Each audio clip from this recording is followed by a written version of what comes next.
So, today I will be starting a new module, and that will be on electric and magnetic fields.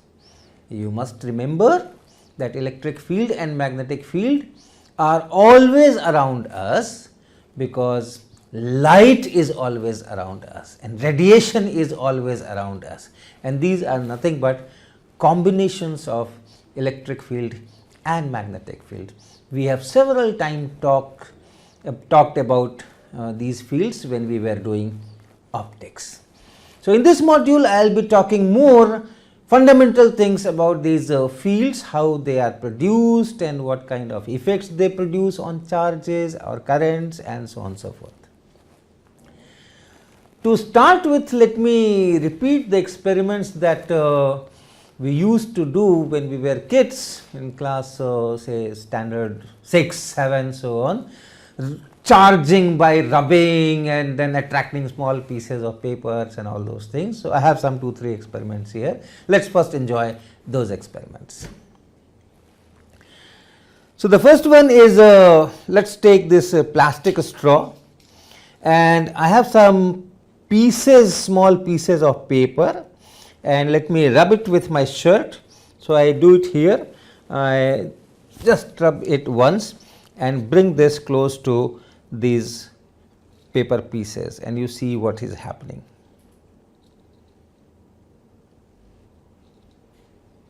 You see what is happening. So many paper pieces have jumped and they are attracted to this straw. Let us do another experiment. I take this straw, I rub it here and place it on this bottle. So, bottle I am only using as a stand, and I place it here. I try to place it here, it is not easy because it is charged and it is jumping here and there. Okay, good. I take another straw, again I rub it and then bring it close to this first straw, and you see what it is doing. Okay, it is repelling.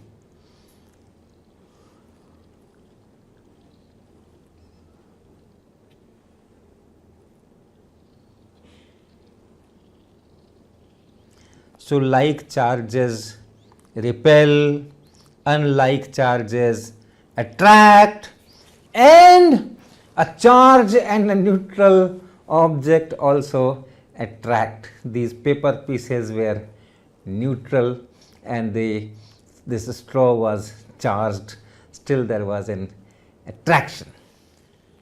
So, you have seen all these repulsion, attraction experiments.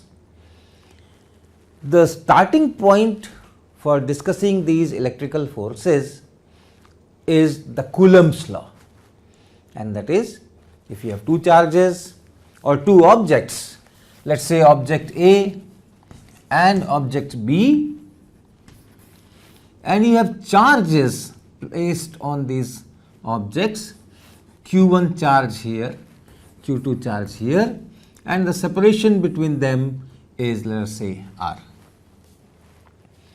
Charges are always placed on some objects, some material. So, here A and B, the sizes of these objects is much smaller, or it is assumed that it is much smaller as compared to this separation. That is important restriction. So, if that happens, then the force on say B due to A, electrical force, is given by force is equal to Q1 Q2 over 4 pi epsilon naught R square. And with proper direction, if this Q1 Q2, the signs are same, both are positive charges, both are negative charges, then this whole thing is positive and it gives me the magnitude of the force. and the direction of force on B will be away from A. In that case, it will be away from A. So, this will be the direction of this force. If this product is negative, one is positive charge, another is negative charge, then the direction will be towards A and the magnitude will be just magnitude of this. So, that is known as Coulomb's law. Everyone knows that is the starting point of any chapter on electrostatic.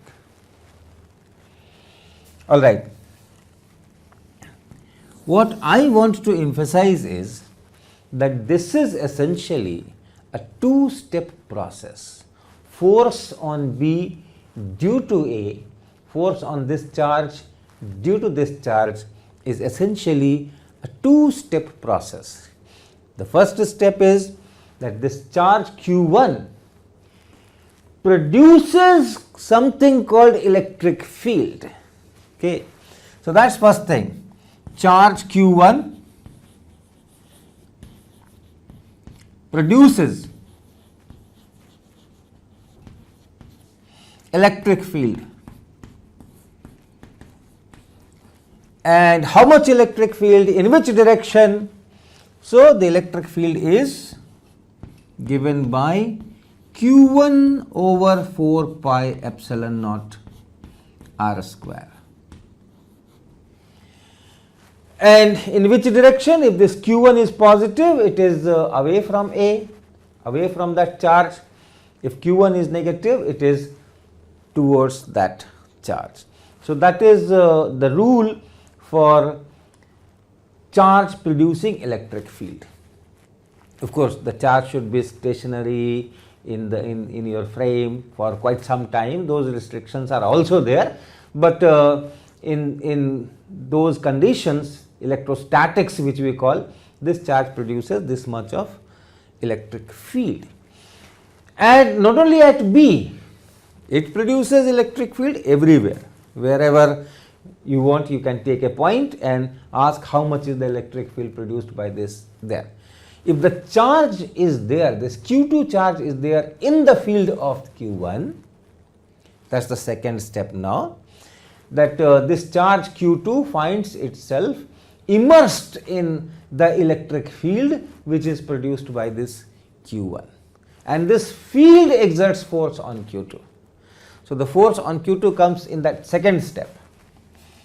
Force exerted by electric field on Q2, and that force is given by Q2 times E, and that force is in the same direction as E if this Q2 is positive, and if this Q2 is negative, then the force will be opposite to the direction of electric field. So, that is how, if you combine this one and this one, taking proper directions into account, you get this Coulomb's law. So, why to go through this tedious process when I could have said that fine, the force is given by Q1 Q2 by 4 pi epsilon naught r square, and Q1 is exerting force on Q2. I still emphasize that it is a two-step process and one must understand this, because electric field is a real entity. Electric field is just like you have matter, you have field. The field is very much there, whether this Q2 is there or not, the field is there. When light comes from sun, what is coming? It is electric field which is coming, magnetic field which is coming. It is the electric field which exerts force on the atomic dipoles to do all that scattering and these things. So, that connection of force with electric field and the connection of electric field with the source charge must be well understood. If you want to know the force on this Q1 due to this Q2, the same procedure, Q2 produces its own field, and in that field this A finds that all right, field is exerting force. So, that is how it has to be done. Of course, the field produced by Q1 will not exert force on Q1, that you can argue from symmetry. If it is there, in which direction the force will be, because the field is in all directions starting from Q1. So, all those things are there. Now, a quantity related to electric field is electric potential or electric potential difference. In fact, this potential is a scalar quantity, and you can pick up any point in space and say that all right, the potential is defined to be 0, or we fix that this point will have 0 potential, that is our choice. And then at all other points you can ask what is the potential and how it is related to the electric field. It is, if you have an electric field here in this direction, suppose in this direction, there is a point, this is some point, and at this point you have some electric field, and you go a small distance along that direction of electric field. So, if you go a small distance here and you reach here, if suppose this point is say some point P and this is some point Q, and the separation is small, say dl, and you can put this vector also. So, we will say that this V at Q minus V at P will be minus E and into dl. If we are going in the direction of the electric field, just E into dl with a negative sign will be the potential difference VQ minus VP. That means, if we are going in the direction of electric field, the potential decreases, and this is the potential difference between these 2 points. So, this potential, this is another way of describing the same field. The same field, the same electric field can be described by giving this potential everywhere. If you know potential everywhere, you can always calculate what is the electric field. If you know electric field everywhere and you fix up potential at one point, you can describe what is the potential at other points. So, these are 2 different ways to describe that electric field. Now, it so happens that in laboratories, it is lot more easy to measure the potential differences than to measure the electric field. And the measurement of potential is very simple. This voltmeter can do that, or multimeter can do that. And you all know batteries, cells, these are devices to produce a particular potential difference, which we sometimes call voltage. So, you can have 1.5 volt battery or 6 volt battery or 9 volt battery. So, that means at the terminals, this mechanism inside that battery or cell ensures that at the terminals the potential difference will be that much. Okay, so let us do some experiment with measurement of this potential and potential differences. So, look at the apparatus that we have. We have a dish here, this is a dish, a glass dish in which I have put some water, okay. And then we have a battery here, we have a multimeter here, and we would like to do something with the potentials and potential differences in this. So, let us have a closer look to this apparatus. So, now you can see this glass vessel in which we have put an aluminum ring. This is an aluminum ring at the periphery, inner periphery, and we have this cell, 9 volt cell, and one end is connected on this aluminum ring here, and the other end is still free. This is a multimeter and it is set to measure voltages here, potential differences here. There are 2 ends, one end is again fixed at that aluminum ring. Okay, now I am putting this positive end of the battery at the center. You can also see there is a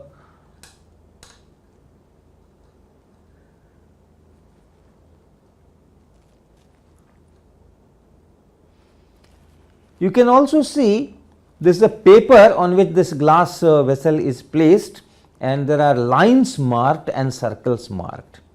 These circles are concentric, and at the center I am putting this positive end of the battery, and then the radii of the circles are 2.5 centimeter, then 5 centimeter, and then 7.5 centimeters. So, since the battery produces a fixed potential difference, the potential difference between this periphery and the center is governed by this battery. And now we want to measure the potential difference between this aluminum ring and different points. So, we will take the 0 of potential at this aluminum ring. So, this is at 0, and this will be measuring the potential differences. So, first I will do the measurement on this inner circle at various places, 2.5 centimeters the radius. So, let me put it here, and what is there on the display is 4.3, 4.2, something like that. Somewhere else on the periphery of this inner circle, it's again around 4.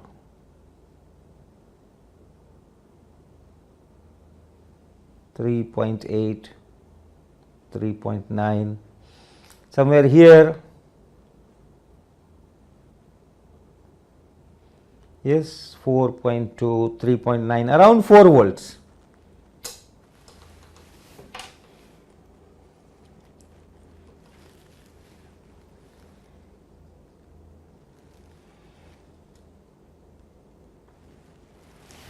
Now, let me go to the middle circle, the other circle, radius 5.0 centimeters. So, let me put it here. This is now 2.2, around 2.2. Here on again almost the same, 2.3, 2.4. So, somewhere around 2.3, 2.4, 2.35. Okay. And then the bigger circle, last circle here, so 1.2 here, 1.2 here, 1.38 here, 1.35 here on that same 1.13. So, you see there is some difference, and the difference is very likely because this aluminum ring which is there is not really a circular disc, circular ring. So, you do have a D-shaped type of thing. So, distances are not exactly same, but nevertheless you can realize that if I am on a circle, the potential is almost the same, and go to other circle, again the potential is almost the same, although with a different value, and so on. So, you have this thing. So, if I do some mathematics with this, let us say for inner one I take the voltage, remember this is our 0. So, to be around 4, here it is around 4, then here it is around 2.4, and here it is around 1.3, let us say 1.3, we had 1.3, yeah, we had 1.34, 1.2. Since this is closer to the aluminum ring which has a variation in the shape, therefore, the differences are little more on the outer circle. So, let me write these things on the board and ask a question. So, what we had? We had a aluminum ring here which I assume to be at 0 potential.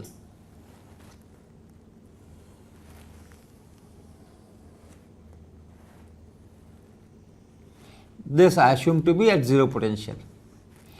Then in the middle I put that positive end of the battery. So, there is some potential, high potential here, higher potential here, and then I have a circle, and what I find is that on every point on this circle, the potential is same. This potential is same.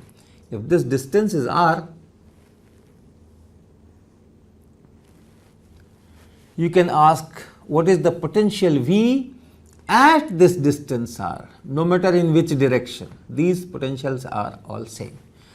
So, if I write V here and R here, we had three values, 2.5 centimeters, then 5 centimeters and 7.5 centimeters. So, R is in centimeters and V is of course in volts. And what were the values? Around 4, around 2.4 and around 1.3.